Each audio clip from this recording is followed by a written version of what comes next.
형제란 무엇일까요? 같은 부모 아래, 같은 지붕 아래, 같은 밥을 먹고 자란 사이. 그래서 우리는 무의식적으로 믿습니다. 우리는 서로를 가장 잘 아는 사람일 거야. 하지만 철학은 묻습니다. 정말 그럴까요? 같은 기억을 공유한다고 해서 같은 감정을 나눈 건 아닐 수 있다고요. 형제란 어릴 적엔 친구였지만 자라면서 경쟁자가 되고 나이 들면 서서히 경우의 사람으로 변해갑니다. 어릴 때는 모든 것을 나눠야 했습니다. 엄마의 품도, 아빠의 관심도, 심지어는 사소한 칭찬 하나까지. 그렇기에 형제 사이엔 사랑에 대한 결핍이 늘 공존합니다.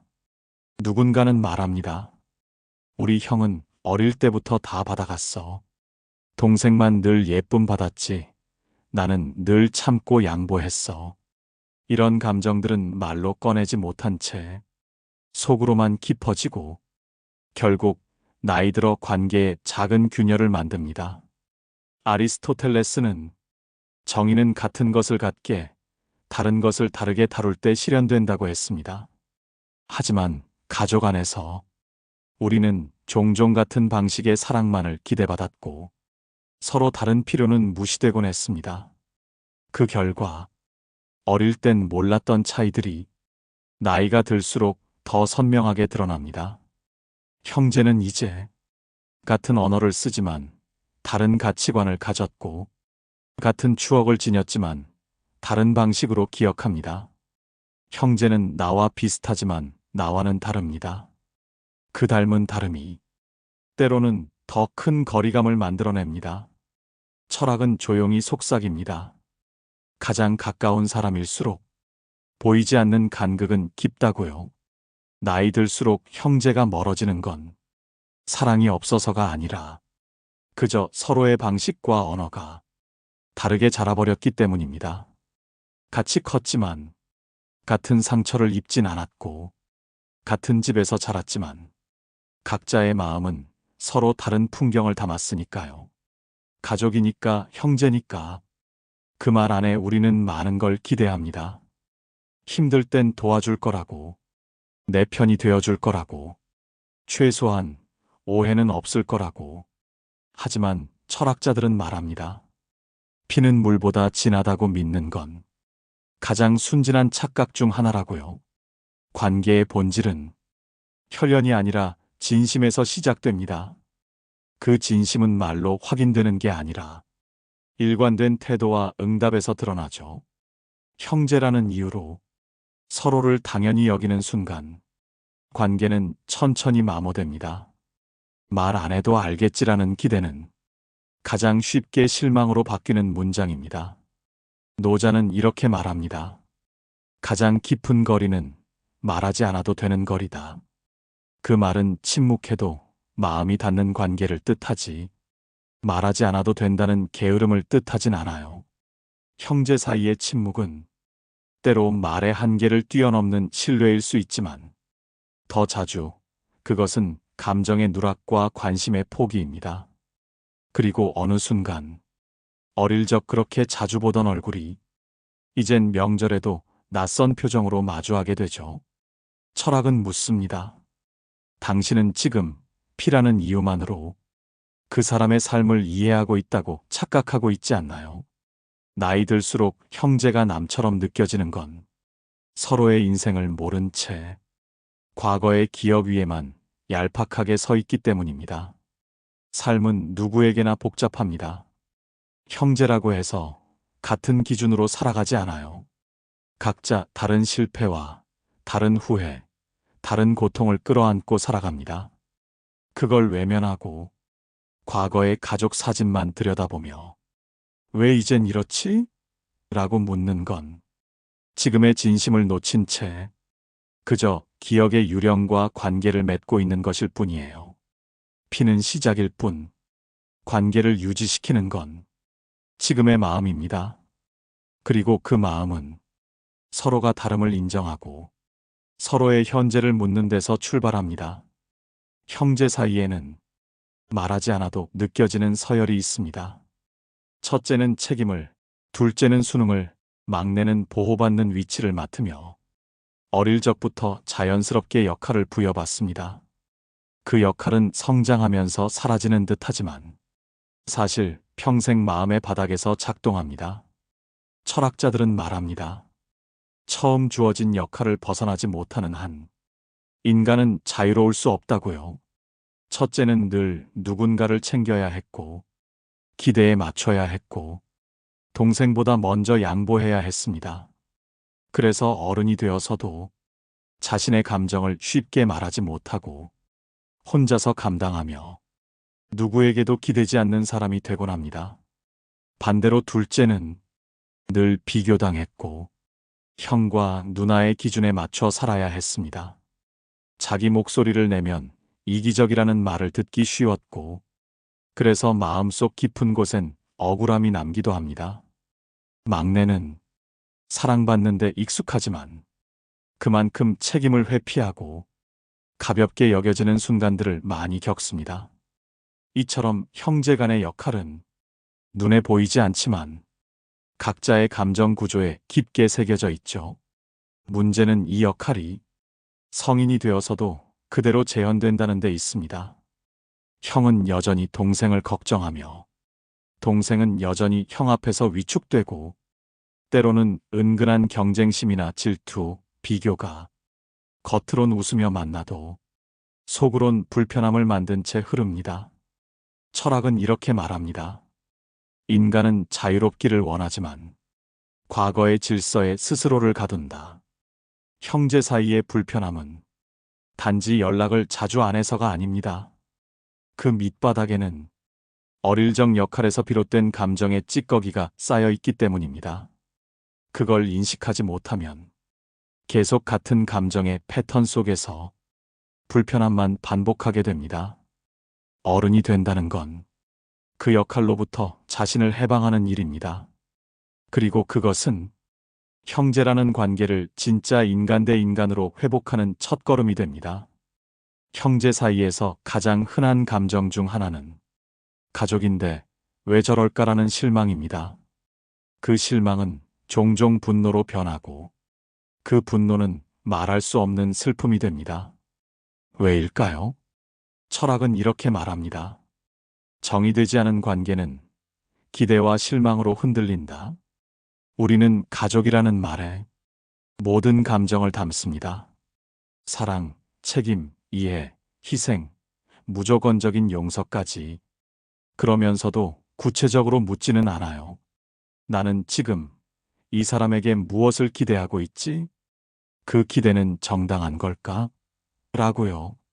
가족이라는 이름은 때로 감정을 나누는 창구가 되지만 더 자주 감정을 억누르는 명분이 됩니다. 그래도 형이잖아. 그래도 언니잖아. 그 말은 표현을 막고 진짜 감정을 말하지 못하게 만드는 벽이 됩니다. 노장은 말합니다. 형식은 감정의 무덤이다. 가족이라는 형식 안에서 우리는 너무 많은 감정을 포기하고 살아갑니다. 그래서 가족에게는 더 많은 걸 바라고 그러면서도 더 많이 참습니다. 하지만 그 인내는 쌓여서 관계를 멀어지게 만듭니다. 왜냐하면 말하지 않는 감정은 사라지지 않고 멀어진 마음만 남기거든요. 철학자들은 조용히 일러줍니다. 관계는 이름이 아니라 서로가 나누는 감정의 질로 정의된다. 형제라는 말보다 중요한 건 당신과 내가 지금 서로를 어떻게 바라보고 있는가입니다. 같은 부모에게서 태어났다고 해서 같은 마음을 나눠야 하는 건 아닙니다. 가족이니까 무조건 이해해야 한다는 것도 사실은 스스로에게 부당한 명령일 수 있습니다. 형제 사이에도 슬픔이 있고 억울함이 있고 서운함이 있습니다. 그 감정을 인정하지 않으면 관계는 더 깊은 무관심으로 빠져듭니다. 이제는 물어야 할 시간입니다.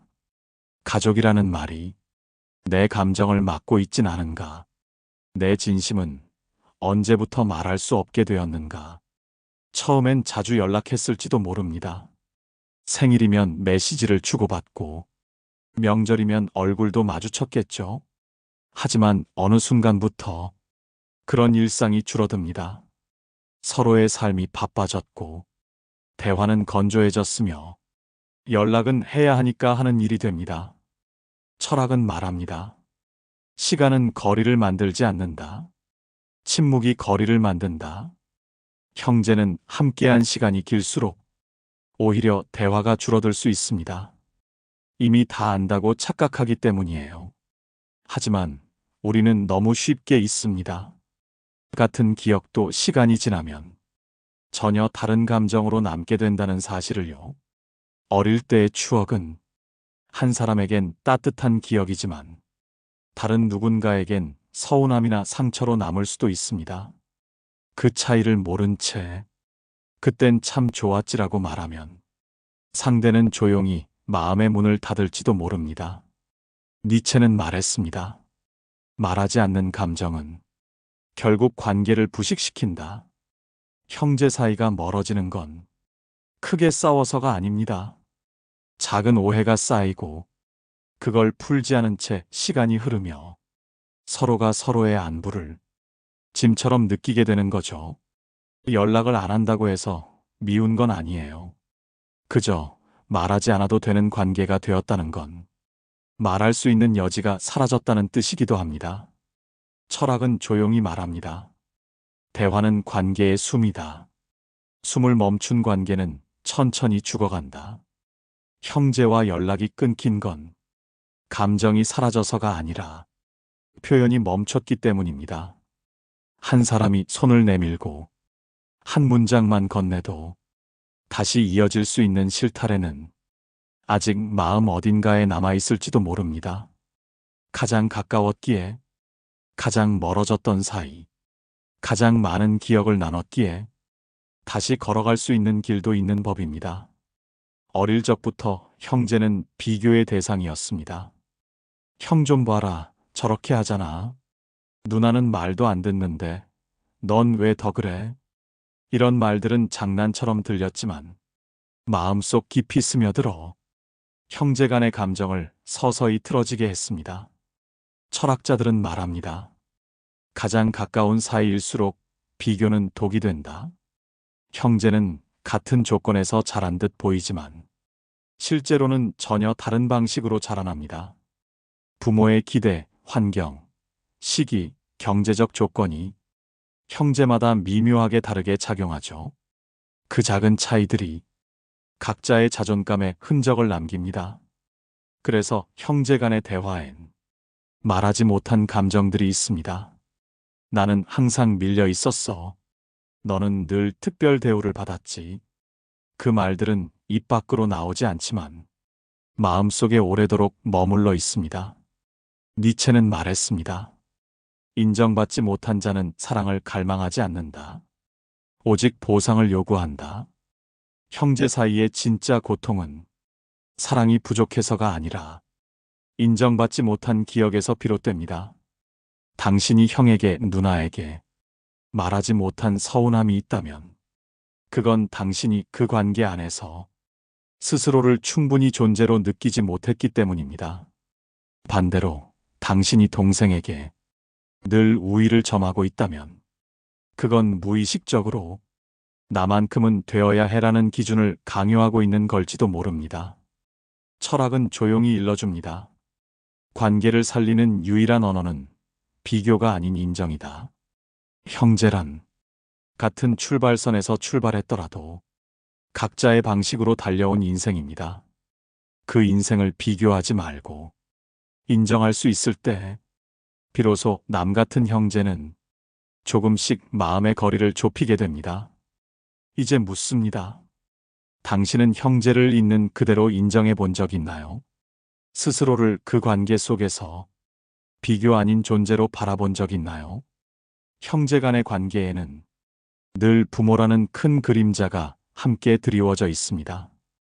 부모가 자식 모두를 사랑했다고 해도 그 사랑의 방식은 같을 수 없었고 그 차이는 형제 사이에 은근한 감정을 남깁니다.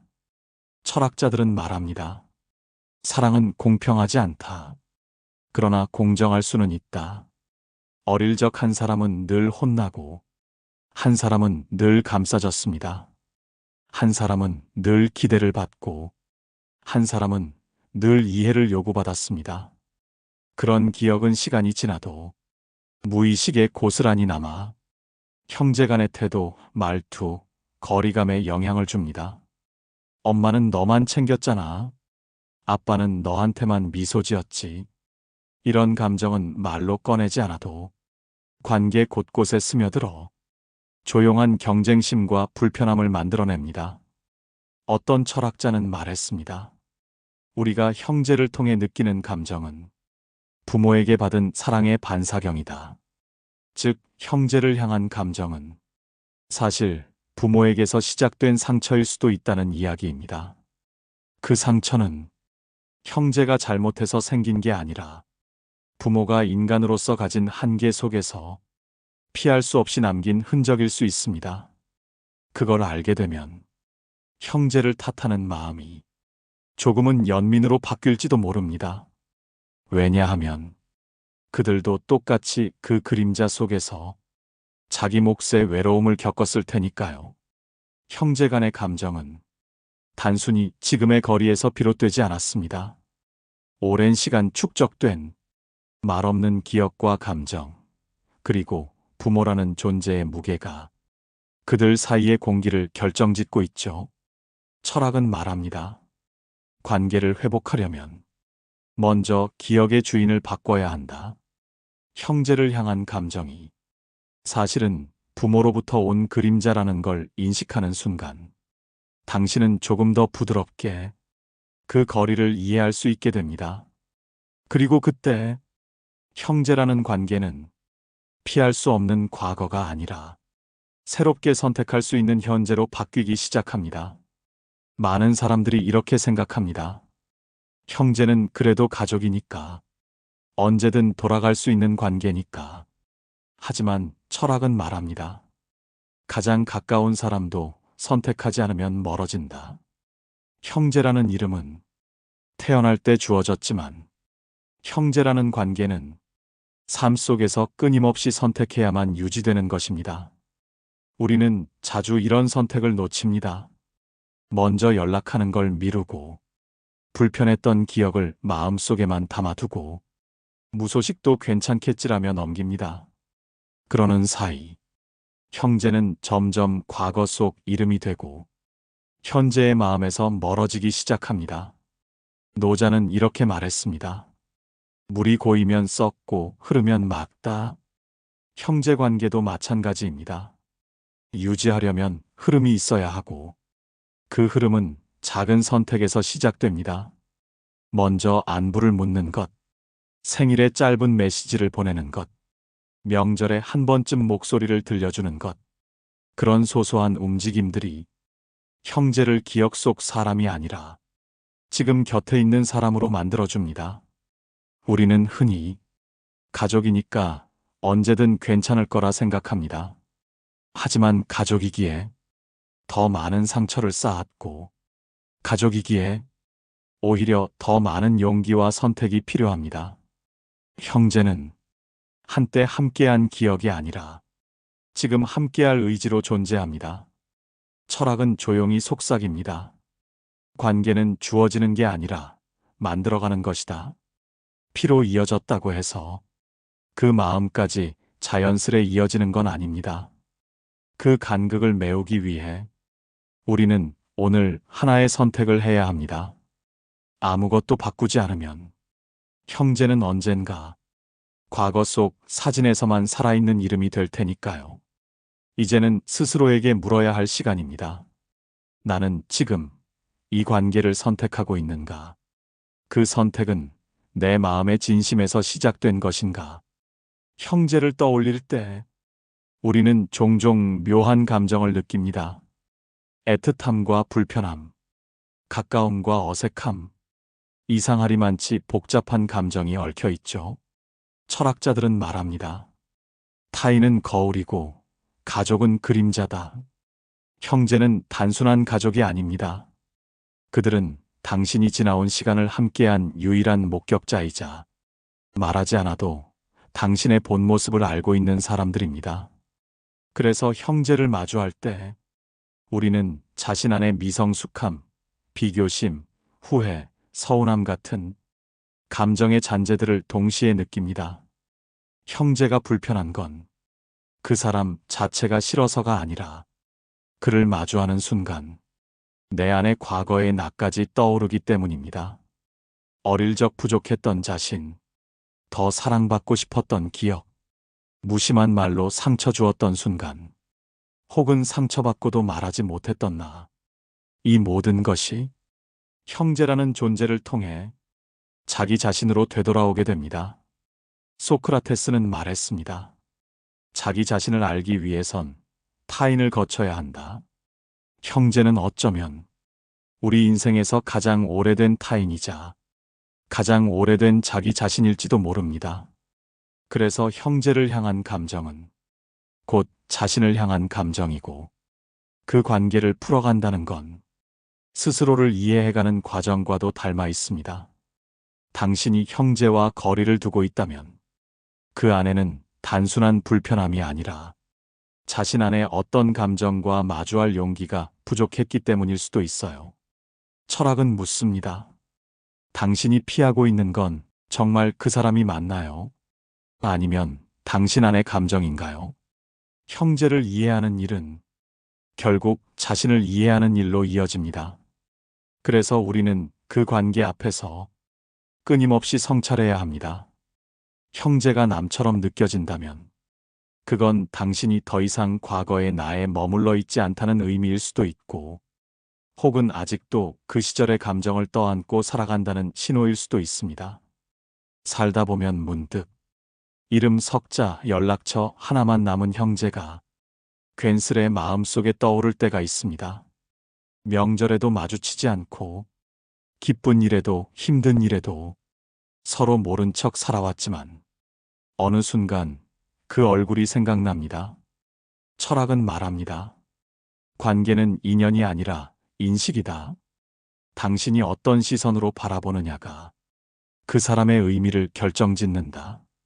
형제란 가장 오랜 시간 같은 배경에서 살아온 사람, 기억을 함께 소유한 유일한 존재. 하지만 동시에 지금은 가장 멀어진 타인이기도 합니다.